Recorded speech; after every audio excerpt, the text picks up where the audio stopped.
అగ్నికీలలు ఓరగా విసురుతూ గాల్లో తేలుతూ చూసేవారి వెన్నులో వణుకు పుట్టిస్తూ పచ్చదనంతో అలరారే నేలను కథన రంగంగా నిత్యం మండే నరకంగా మార్చేసిన కీచక క్రీచర్స్ లో వాటర్ బీట్స్ కూడా ఉన్నాయి. చైనా దేవాలయాల్లోని గోడలపై బొమ్మలుగా కనబడుతున్న అసాధారణ రూపాల వెనుక మర్మం ఏమిటి? ఆస్ట్రాయిడ్ దెబ్బతో అప్పటి వరకు భూమిపై గంభీరంగా తిరిగిన డైనోసార్లు ఏమయ్యాయి? ఇంతకీ డైనోసార్లు కూడా గ్రహాంతరవాసులేనా? అడుగడుగున అనుమానం కలిగించే అనంత రహస్యాల చిక్కుముడి ఎప్పుడు వీడింది? మన దేశానికి తూర్పు వైపు ఇక్కడ దేవాలయాల్లో ఎగిరే క్రీచర్స్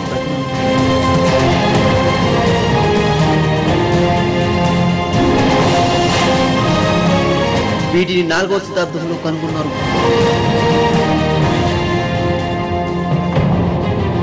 శిలాజాల అన్వేషణలో వీటి అస్థిపంజరాలు దొరికాయి.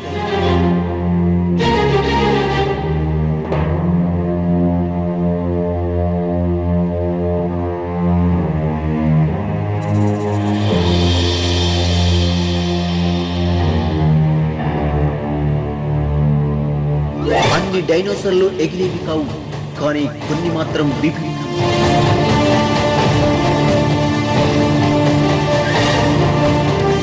దాని నోటి నుండి అగ్నికిలలు ఎగిసిపడేవి. ఎగిరే విమానాలు, క్షిపణులు అగ్నికిలలు ఎగజిమ్ముతాయి.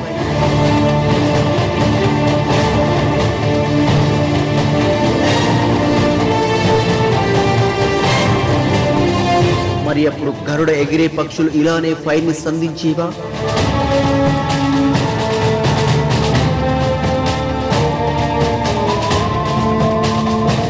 కానీ మన గ్రహానికి దూరంగా ఏదో జరుగుతుంది. మెక్సికోలోని ఓ ప్రాంతంలో కొన్ని వేల సంవత్సరాల క్రితం ఆస్ట్రాయిడ్ భూమిని తాకినట్లు కనుగొన్నారు శాస్త్రవేత్తలు.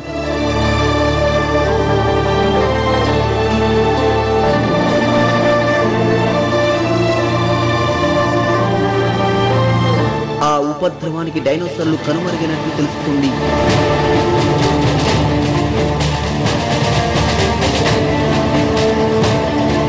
కానీ కొన్ని డైనోసార్లు సర్వైవ్ అయ్యాయి.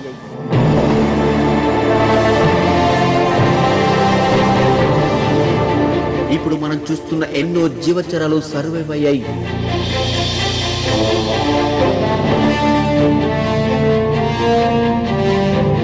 అలాగే కొన్ని ప్రాంతాల్లో మాన్స్టర్స్ ఇంకా బతికే ఉండే అవకాశం ఉందని చెబుతున్నారు శాస్త్రవేత్తలు.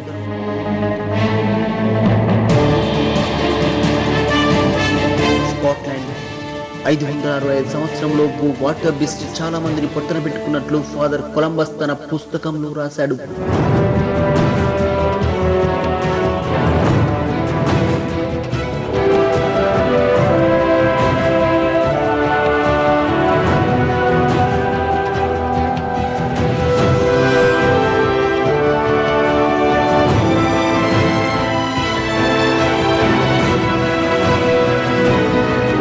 చూడడానికి భీకరంగా 800 అడుగుల పొడవుండే ఈ వాటర్ బీస్ట్ ఎలా పుట్టింది?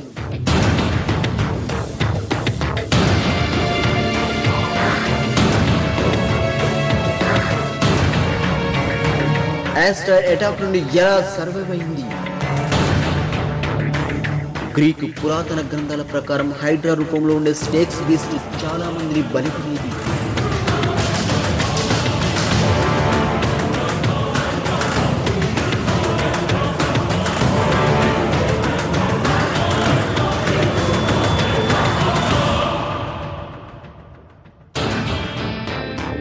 ఇక వాటర్ బీస్ట్ గురించి చాలా చెప్పుకోవాలి.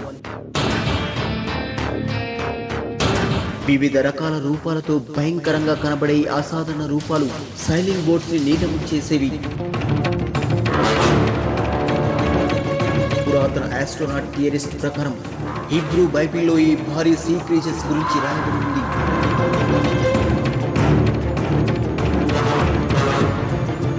జోనాని ఓ భారీ సీ క్రీచర్స్ మింగేసి కొంతసేపటికి ఒడ్డుకు వచ్చి అతన్ని వదిలేసింది. ఆనాటి ఎన్నో విచిత్రాన్ని నేడు మనం చిత్రాల రూపంలో చూస్తున్నాం. 1950 state medical university Russia doctor Vladimir Democrat 2 తలలున్న కుక్కకి ఆపరేషన్ చేశాడు. అసలు ఎందుకు ఇలా అసాధారణ జన్మలు జరుగుతున్నాయి?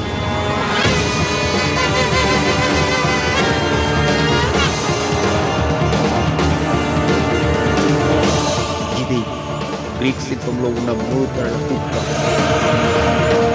దీని పేరు సోబ్రాస్. గ్రీక్ గాడ్స్ ఐ కిడ్నీకి రక్షణగా ఉండేది.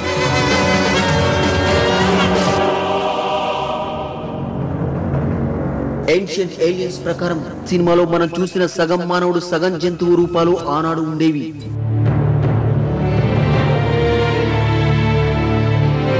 ఆ రోజుల్లో మానవులు జంతువులు బలమైన క్రీచర్స్ ఏలియన్స్ ప్రభావం వలన జెనెటికల్ మార్పులు జరిగి భయంకరమైన అసాధారణమైన రూపాలకు నోచుకున్నారు.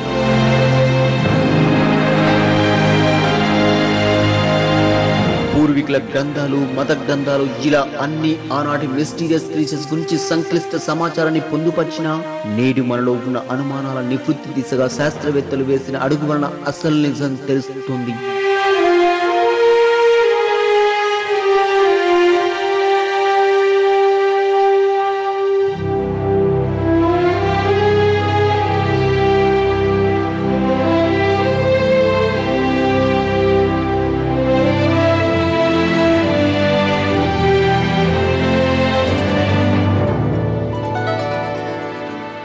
మనిషి తల్లి గర్భం సంచిలో నింపాదిగా ఎదుగుదల కొనసాగిస్తున్నా ఒక్కోసారి అసాధారణ రూపానికి మారిపోతున్నాడు.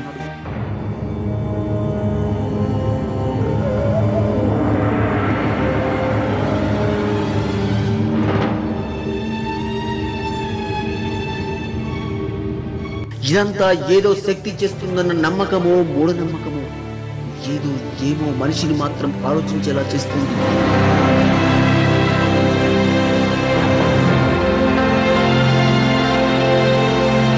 ఇలాంటి వికృత రూపాలు, సూపర్ నేచర్ పవర్స్ కలిగిన మరిన్ని జీవులు నేడు మన కంటికి కనబడకుండా ఈ భూమి మీద ఎక్కడో ఏదో మూలన ఇంకా ఉండే అవకాశం ఉందని శాస్త్రవేత్తలు చెబుతున్నారు.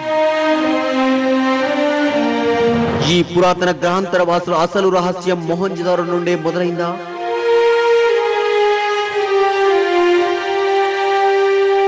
లేక భూమిని శక్తివంతమైన ఆస్ట్రాయిడ్స్ ఢీకొట్టక ముందే జరిగిందా అనే విషయం సైంటిస్టుల నుండి సామాన్యుల వరకు ఆలోచిస్తూనే ఉన్నారు.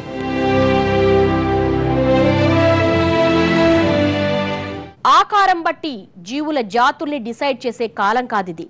ఇప్పటికే ఎగ్జిస్ట్ అయిన మనం సరికొత్త రూపం తారసపడితే వింతలా చూస్తాం, అదేదో మాయా అనుకుంటాం. మరి ఎక్కువైతే దైవంలా పూజించేస్తాం. కానీ అప్పట్లో సూపర్ నేచర్ పవర్స్ ఉన్న రూపాలు అప్పటి మానవ జాతిని భయపెట్టాయా లేక పూజించబడ్డాయా అంటే ఊహించుకోవడానికే కష్టంగా ఉంటుంది. That's all for today. Thanks for watching NTV.